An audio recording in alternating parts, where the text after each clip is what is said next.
How's it going, everybody? Benny Chris 12 here. Just threw the chickens some feed, so hopefully they'll be quiet for the duration of this video. But anyway, today I'm going to show you guys 4 ways to put finish on a knife or kind of any metal project you're doing that you want to put a cool finish on. I've done some of these on different projects, like the last one I'm going to be doing I did on my grappling hook, and it will work the same for a knife. So same process for whatever kind of project you're doing, but I'm just going to show you guys how to put the finish on there. I'm going to be using just this blank piece of mild steel. I polished it off right here, that way you guys can see more of what it's going to look like. Regardless of the kind of metal you're using, mild steel is always okay to practice on, because then you won't really have to worry about messing up a nice piece of metal that was a lot more expensive. Anyway, to get started, you're going to need a flat metal, I guess, area or like anvil sort of thing to do this one, and this one's just called the hammered finish. I like to use a small hammer, but you can even use just a regular nail hammer. Essentially what it does, I'm sure most of you have seen this, is it just puts a ton of little dots in it. So I'm going to use this clear area. I'll give you guys the before and after, and I'll speed it up.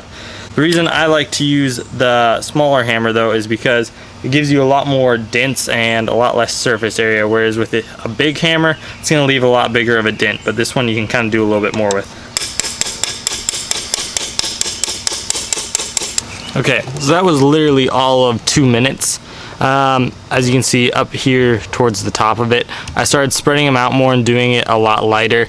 That was just to show you guys you can do a lot of depth in this. You can leave it really thick in one portion and then sort of thin it out, and it will give it a different look, and the way the light will reflect on it can be pretty cool sometimes. Although the sun just kind of went away, so I don't know if you guys will be able to see it. But that is probably the most basic finish I have ever done. You can put a lot more detail into it. You don't even have to just hammer it like that. You can hit the back of a hammer with another hammer to be more precise. However you guys want to do it, but it is a very easy way to finish a knife. The second one is quite similar. I'm actually going to hook this in the vise for this though. I also recommend wearing eye protection for this one, just in case. I'm going to be using a double layered cutoff disc. So I don't know if you guys can tell, I have 2 cutoff discs in here in my Dremel tool. I'm going to use this to make a scale pattern. I'm sure most of you have seen this before, but this is how actually most people do it. I've even seen professional people do it with just a Dremel tool. The reason I like to double it up is because it gives you a lot thicker of a scale look. But you can use different pieces and everything. I just personally like to use the cutoff wheel because it works pretty quickly.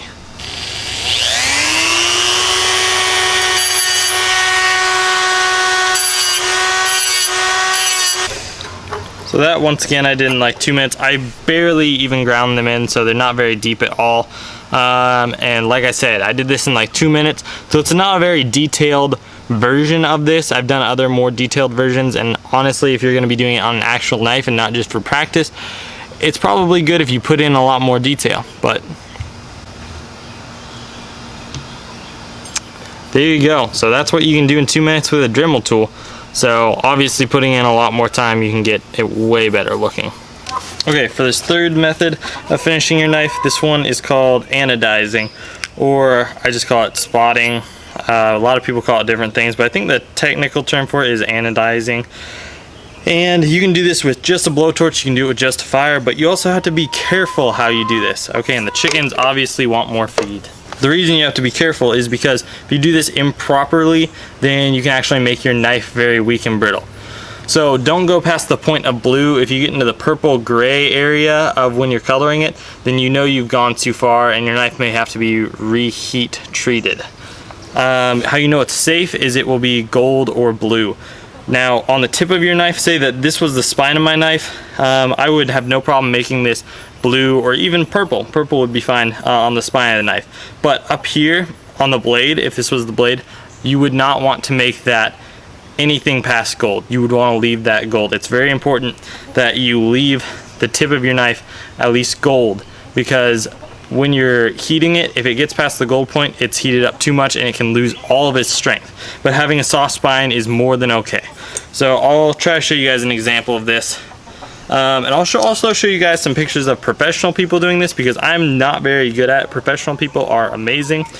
Also, another thing to note is when it's changing color, even once you take the heat off, it will continue to spread. So always make sure to take it off a little bit early.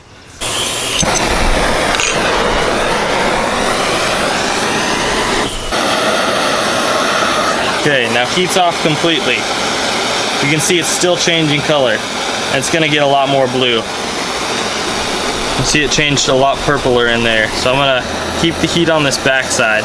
Now I can't touch this obviously because it's extremely hot.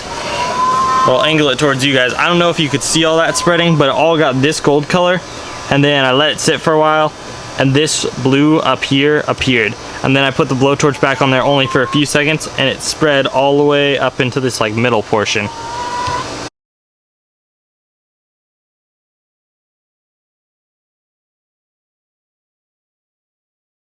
So anyway, I'm gonna take us inside for the very last finish I'm gonna show you guys. Okay, so the reason I brought this last one inside was because it takes normally like 2 to 4 hours, depending on how long you want to leave it in there. I've done this multiple times, and it's pretty much just a basic vinegar edge. As you can see right here, I have a paper towel, and then down here there's no paper towel. The reason I did that was because I want to show you guys sort of a different variation you can do on it. I've never done it with completely submerged with a paper towel, so I kind of want to see what that looks like. Essentially it should be the same thing. This is just apple cider vinegar. You can use white vinegar as well. That's normally what I use. I just couldn't find any, so they both work the same way though. I've used them both before. But the reason the rubber bands are all around, and there's rubber bands under the paper towel, is because that keeps the vinegar from etching the metal. So it creates sort of almost an airtight surface barrier. So there's less reactions going on there and more reactions on the areas where there's no rubber bands. So you get left with a little path that you can distinctly see. So throw another really old knife blank in there. So now the vinegar will drain out of there, but there's still enough in there to etch it. So hopefully it will take the shape of the paper towel, and you guys can see what I'm talking about when I mean it takes the pattern.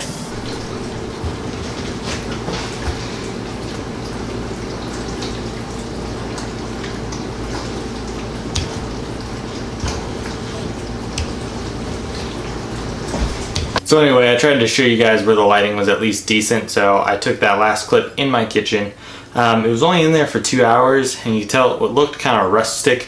I didn't really clean it off too well. You can kind of polish it up with some satin shine if you have that. But yeah, that's all I got for this video today. So if you enjoyed it, make sure to leave a comment and a like down below, and I'll see you guys in the next video.